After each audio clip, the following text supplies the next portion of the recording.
오늘 우리에게 주시는 하나님의 말씀은 신약 로마서 6장 15절에서 23절입니다.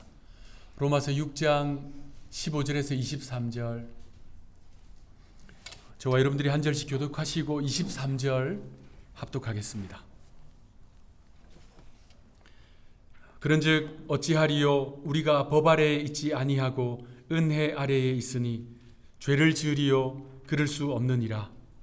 너희 자신을 종으로 내주어 누구에게 순종하든지 순종함을 받는 자의 종이 되는 줄을 너희가 알지 못하느냐?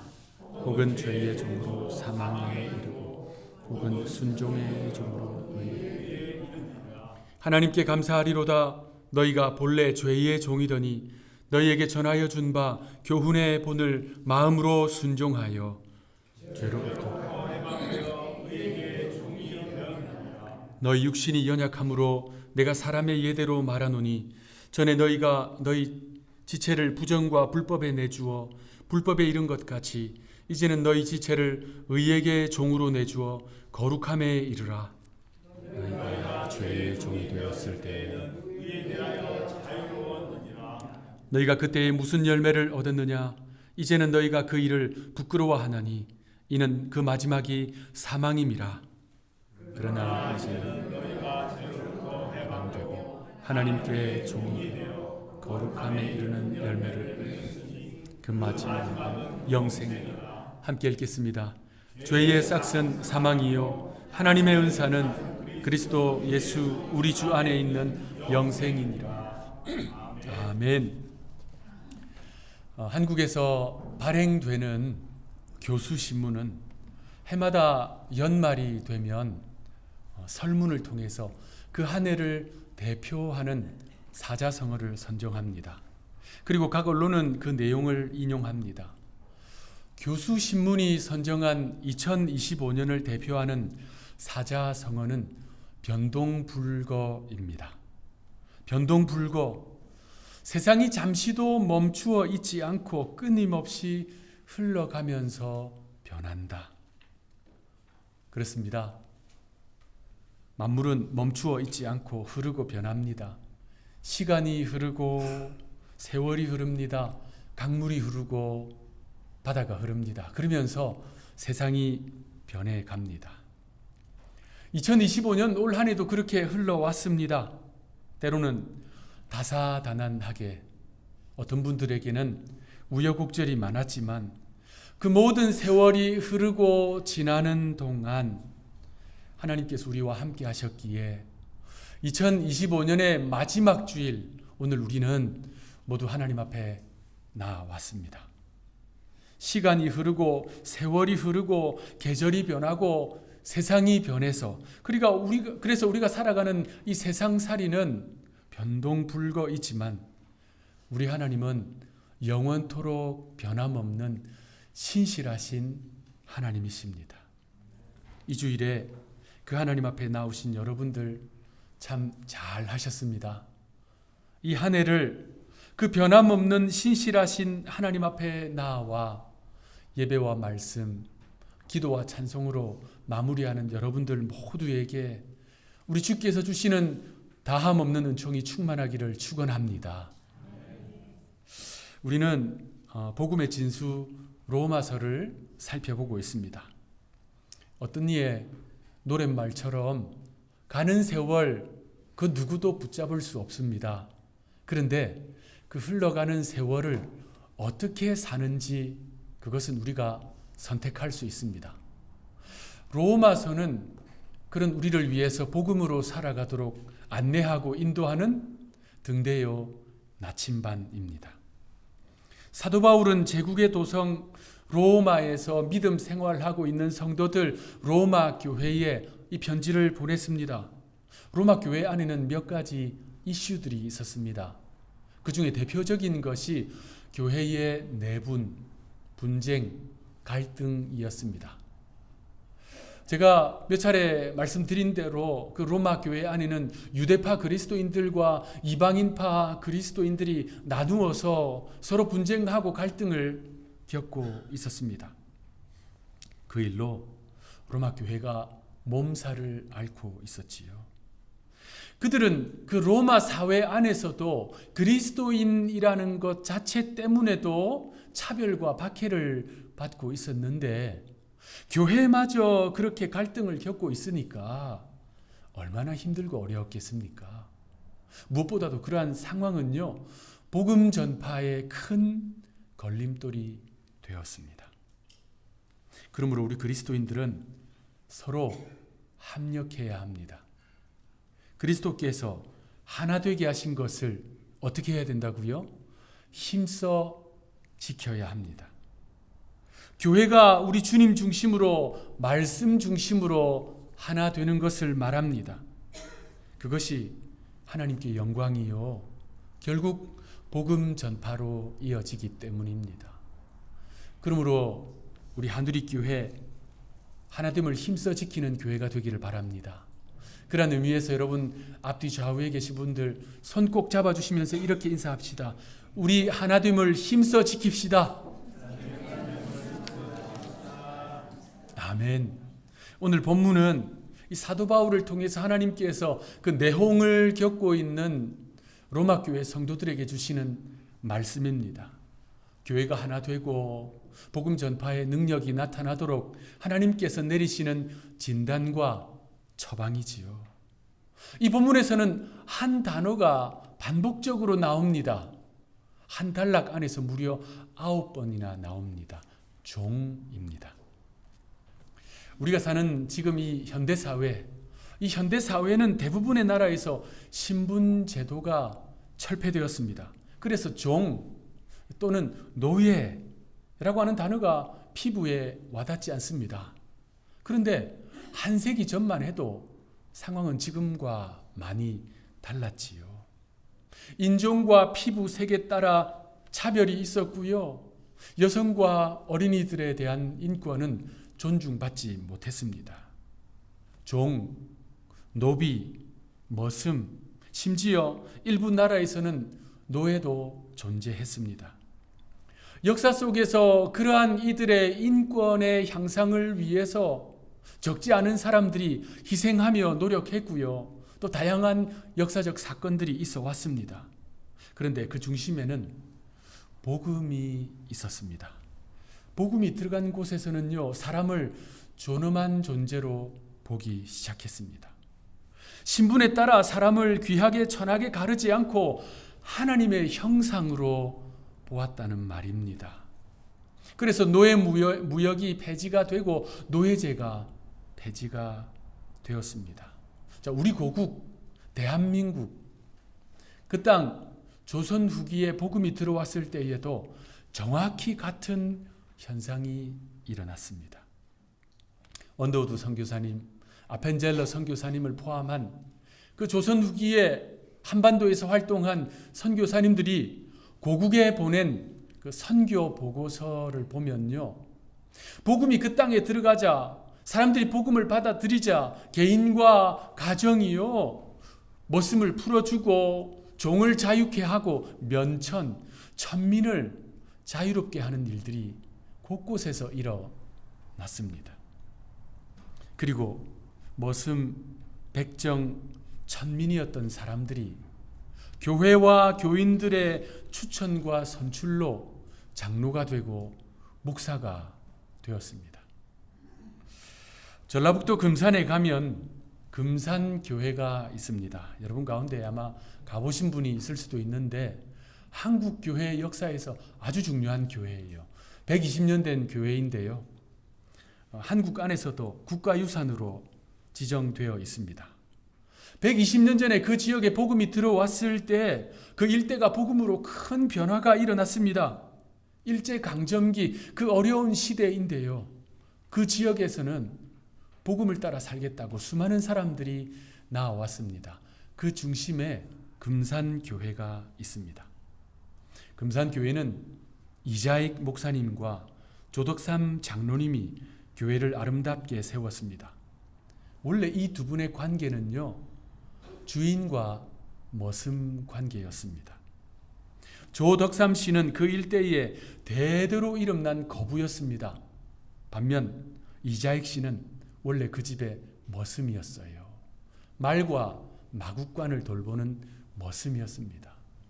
그런데 그 지역에 복음이 들어오자 이들이 다 복음을 받아들였습니다. 이 두 사람이 한날 한시에 세례를 받습니다. 그리고 교회 생활을 열심히 했어요.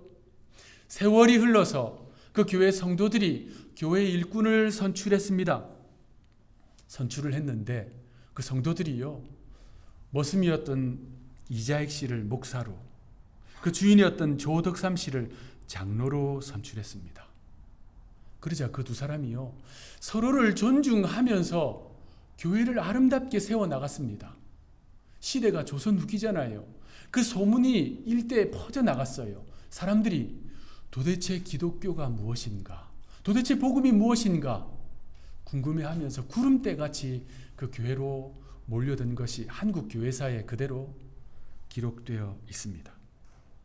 귀천으로 서로를 구분하던 시대에 복음은 사람을 창조주의 형상이 깃든 존귀한 존재로 보도록 눈을 열었다는 말입니다. 그리고 그 결과가 오늘날 우리입니다. 오늘날 우리는요, 우리 서로, 우리 이웃들, 그 누구도 더 이상 종이 아닌, 노비나 머슴이 아닌, 노예가 아닌, 우리는 자유민으로 이 시대를 살아가고 있습니다. 그런데 오늘 본문은 그 종에 대해서 말씀을 합니다. 로마에 있는, 그 로마 교회에 있는 성도들뿐만 아니라 21세기를 살아가는 그리스도인들에게도 유효한 이 말씀, 우리를 향해서 종이라고 말씀합니다. 자, 우선 오늘 본문에 나오는 이 종이라고 하는 단어의 의미를 정확하게 이해할 필요가 있습니다. 오늘 본문에 9번이나 반복해서 나오는 이 종, 한글로 번역된 종은 헬라어 원문을 보면요, 한번 따라합시다. 둘로스라고 하는 단어가 사용되었습니다.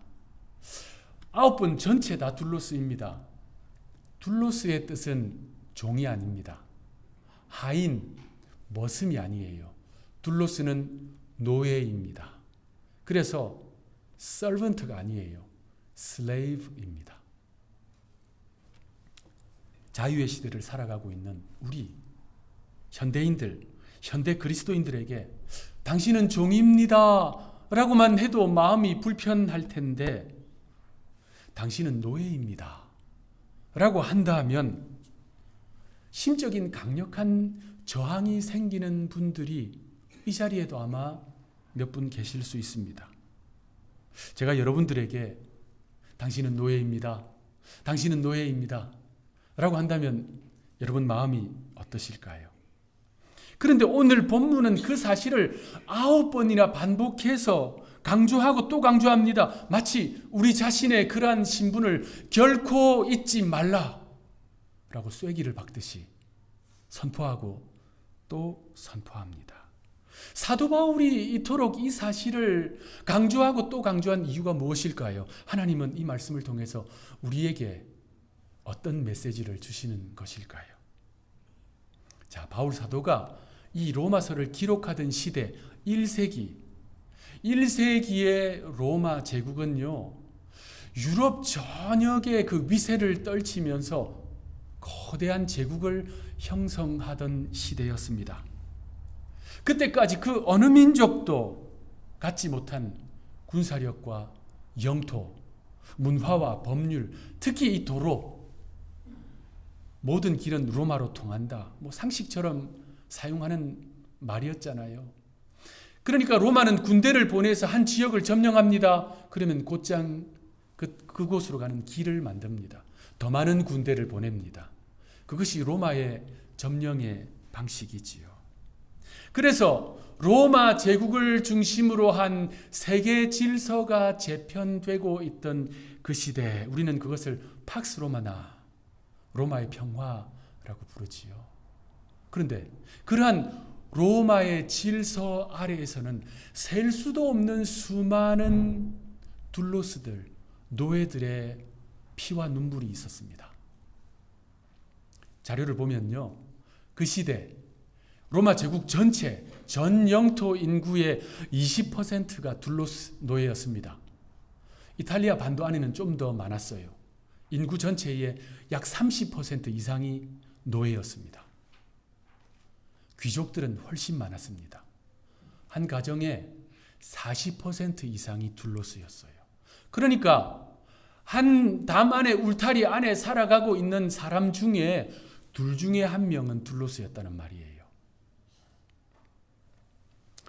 그들은 다양한 계기로 둘로스가 되었습니다. 출생 노예가 있었습니다. 부모가 노예라서 태어나자마자 노예가 된 사람들이 있었습니다. 큰 빚을 지고 노예가 된 사람들도 있었어요. 그런데 압도적인 다수는 당연히 전쟁포로입니다. 로마가 강력한 군대로 자신의 민족을 침략했어요. 맞서 싸웠는데 이길 수가 없는 거지요. 여지없이 노예로 끌려갔습니다. 사도 바울이 이 본문에서 말하는 노예, 둘로스, 그 시대의 둘로스는요, 우리가 예상하는 것처럼 하나의 인격으로 여김받지 못했습니다. 이런 거예요. 망치, 톱, 삽, 둘로스. 똑같은 격이었습니다. 그러니까 하나의 물건이었다는 말이에요.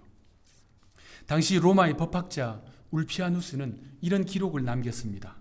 노예는 법적으로 존재하지 않는 자로 간주된다. 이게 무슨 말이에요? 나랑 똑같이 생긴 사람이고 심지어 말도 통합니다. 그런데 이 사람은 법적으로 존재하지 않는 자예요. 노예는 주인의 재산이요 권리입니다. 주인은 둘로스의 생사여탈권을 쥐고 있습니다. 그 시대 둘로스가 결코 갖지 못하는 것, 아무리 발부둥 쳐도 결코 갖지 못하는 것이 세 가지가 있었습니다. 첫째는 법적 혼인권입니다.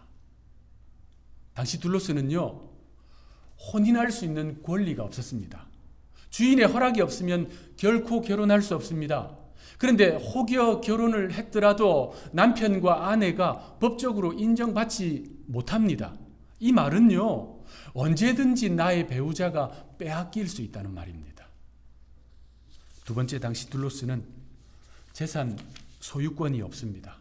간혹 둘로스가 주인의 재산을 관리하는 경우도 있습니다. 그런데 그거 자기가 아니잖아요. 주인 거잖아요.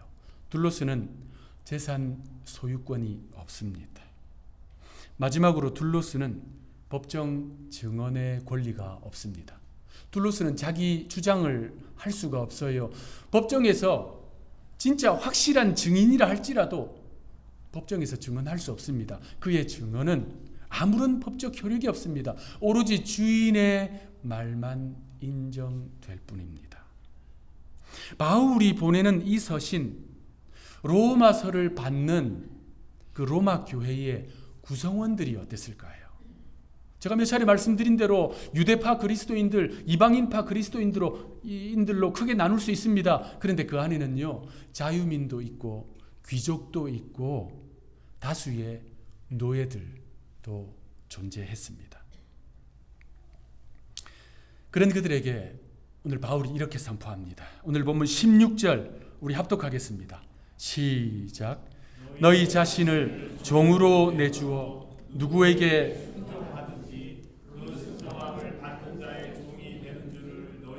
알지 못하는, 혹은 죄의 종으로 사망에 이르고 혹은 순종의 종으로. 아멘. 본문은요, 로마 교회를 구성하고 있는 자유민들, 귀족들, 당시 신분적으로 노예들, 둘로스들, 그들을 통틀어서 둘로스라고 부릅니다. 자, 이 말씀은요, 제가 오늘 이 자리에 모여있는 우리 사랑하는 하누리 성도님들을 향해서 당신들은 둘로스입니다, 당신들은 노예입니다 라고 했을 때 여러분이 가질 마음의 상태와 비교가 되지 않는 격한 심적 반응을 보였을 것입니다. 뭐라고? 나에게 둘로스라고. 그런데 사도 바울은 다른 여지를 전혀 주지 않습니다. 모두가 다 둘로스다. 문제는 누구의 둘로스인가? 이것이 핵심이지요. 그래서 16절은 죄의 종과 순종의 종으로 나누어서 말씀합니다. 모두가 다 둘로스인데 죄의 둘로스가 있고 순종의 둘로스가 있다는 것입니다. 둘로스는 한결같이 주인의 말을 경청하고 주인의 말을 따라가고 순종하는 존재인데, 죄의 둘로스는 죄를 주인으로 삼고 죄의 뜻을 따라 살아가는 사람들입니다. 문제는 우리는 모두 다, 한 사람도 예외 없이 본질적으로 모두 다 죄의 둘로스였다는 것입니다. 그런 우리를 위해서 하나님께서 하신 일이 무엇인가 이어지는 17절, 18절입니다. 우리 한 목소리로 읽겠습니다. 시작. 하나님께 감사하리로다. 전하여 준 바 교훈의 본 바를 죄로부터 해방되어 의에게 종이 되었느니라. 아멘. 로마 교회 안에 있는 성도들, 그가 유대파 그리스도인이든지 이방인파 그리스도인이든지, 그가 자유민이든지 귀족이든지 아니면 노예든지 도망자든지 신분 고하를 막론하고 한 사람도 예외 없이 당신들은 모두 다 둘로스입니다. 여러분, 이것이 로마 교회 안에 있는 성도들만을 위한 진단일까요? 그렇지 않습니다. 21세기 자유의 시대를 살아가는 모든 사람들에게 해당되는 말씀입니다. 우리는 본래 죄의 종이었습니다. 우리는 죄의 본성을 따라 죄의 요구대로 죄의 길을 가던 사람들입니다. 둘로스는요, 결코 자력으로 해방될 수 없습니다. 둘로스는 결코 자력으로 자유를 얻을 수가 없습니다. 그가 출생 노예이든 큰 빚을 지고 노예가 되었든 아니면 전쟁 포로로 끌려와서 노예가 되었든 일단 둘로스가 되었다 하면 자력으로 해방될 수 없습니다. 누구든지 오직 누군가 그를 값을 주고 사서, 값을 치르고 사서 해방을 선언해야, 해방을 선포해야, 면천해줘야 그가 자유케 됩니다. 여러분, 우리를 위해 그 일을 하신 분이 누구십니까? 예수님은 자신의 생명으로 모든 값을 치르시고 우리의 옛 주인 죄로부터 해방되어 의의 종이 되게 하셨습니다. 여러분, 이 사실을 믿으십니까? 오늘 본문은 그런 우리를 향해서 이제 그렇다면 우리가 어떻게 살아가야 하는가 분명하게 가르쳐 주십니다. 22절, 23절 우리 한 목소리를 읽겠습니다. 시작. 그러나 해방되고 하나님께 종이 되어 거룩함에 이르는 열매를 맺었으니 그 마지막은 영생이라. 죄의 싹은 사망이요 하나님의 은사는 예수 우리 주 안에 있는 영생이니라. 아멘. 모든 그리스도인들이 그토록 바라고 원하는 영생, 1세기 그리스도인들과 21세기를 살아가는 우리 모두가 사모하는 영생, 우리 구주 예수 그리스도를 통해서 얻게 되는 이 영생, 그것은 죄로부터 해방되고 하나님의 종이 된, 하나님의 둘로스가 된 이들에게 마지막으로 주어지는 것입니다. 자, 그렇다면 여기서 결론적으로 매우 중요한 질문이 남습니다. 누가 하나님의 둘로스일까요? 누가 하나님의 둘로스입니까? 둘로스는 세 가지 권한이 없다 말씀드렸습니다. 사도 바울은 그 의미로 이 내용을 강조하고 또 강조합니다. 둘로스는 첫째, 법적 혼인권이 없습니다. 에베소서는 교회와 그리스도인들을 향해서 신부라고 여러 차례 말씀합니다. 신부인 우리에게 있어서 유일한 신랑은 예수 그리스도이십니다. 우리에게 다른 신랑이 있을 수 없습니다. 우리에게 다른 신이 있을 수 없습니다. 우리에게는 그러한 혼인권이 없습니다. 그리스도인들은 오로지 예수님을 신랑 삼아 그분의 뜻을 따라 그분을 섬기며 살아가는 존재입니다. 그들이 바로 하나님의 둘로스입니다. 둘째로 둘로스는 재산 소유권이 없다 했습니다.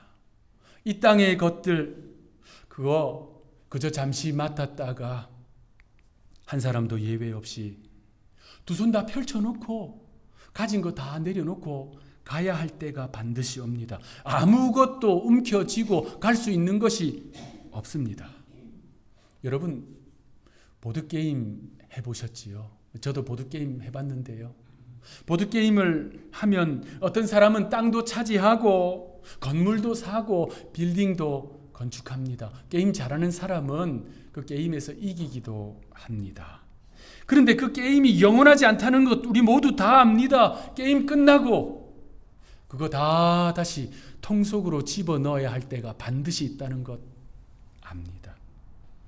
하나님의 둘로스는 안개와 같이 사라질 이 땅의 것들이 아닌 오히려 하나님의 영광, 하나님의 기쁨을 위해서 이 땅의 것을 쓸 줄 아는 사람들입니다. 마지막으로 둘로스는 법정 증언의 권리가 없습니다. 둘로스는 자신의 주장을 하는 사람이 아닙니다. 둘로스는 주인의 말씀에 경청하고 그 말씀에 순복하는 사람들입니다. 하나님의 둘로스는 하나님의 말씀에 전적으로 귀 기울이는 사람, 그 말씀을 따르는 사람입니다. 오늘 본문은 그러한 하나님의 둘로스들에게 구주 예수 그리스도를 통한 영생을 주신다 약속하고 있습니다. 그렇다면 여러분들은 하나님의 둘로스입니까? 사랑하는 한우리 성도 여러분, 하나님의 둘로스로 부름받은 여러분들, 한 해가 마무리되는 이때 세월이 흐르고 계절이 변하고 그래서 이 변화무쌍한 세상 속에 살아가고 있지만 신실하신 하나님, 변함없으신 하나님의 이 구원의 진리를 여러분의 마음판에 아로새겨서 영생을 얻기까지 하나님의 둘로스로 살아가는 여러분 모두가 되시기를 구주 예수님의 이름으로 축원합니다. 기도하겠습니다. 하나님 아버지, 2025년의 마지막 주일인 오늘 우리가 주의 몸된 교회로 모였습니다. 이 시간 예배와 말씀, 찬송과 기도로 이 한 해를 마무리하오니 다가오는 2026년 새해를 복되게 하옵소서. 우리 온 성도들과 그 가정 은혜 주시고 강건케 하시고 형통하고 잘 되게 하옵소서. 우리의 삶의 주인이신 주님, 죄의 종이었던 우리를 십자가로 대속하시고 하나님의 백성, 하나님의 자녀, 하나님의 둘로스가 되게 하시니 감사합니다. 주인을 참으로 사랑하는 귀뚫린 종처럼 오직 주님의 뜻을 따라 주님의 기쁨이 되는 저희의 인생이 되게 하옵소서. 그 믿음으로 올 한 해 마무리하고 내년을 맞이하는 저희들 모두가 되게 하옵소서. 구주가 되시는 예수님의 이름으로 간절히 기도하옵나이다. 아멘.